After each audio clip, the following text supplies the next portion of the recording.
أعوذ بالله من الشيطان الرجيم.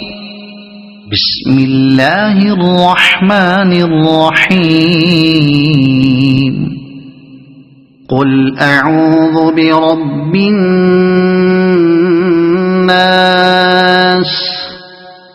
ملك الناس إله الناس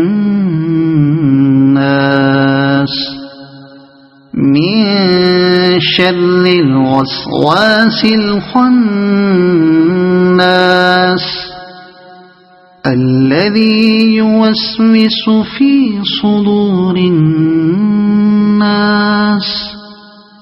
من الجنة والناس.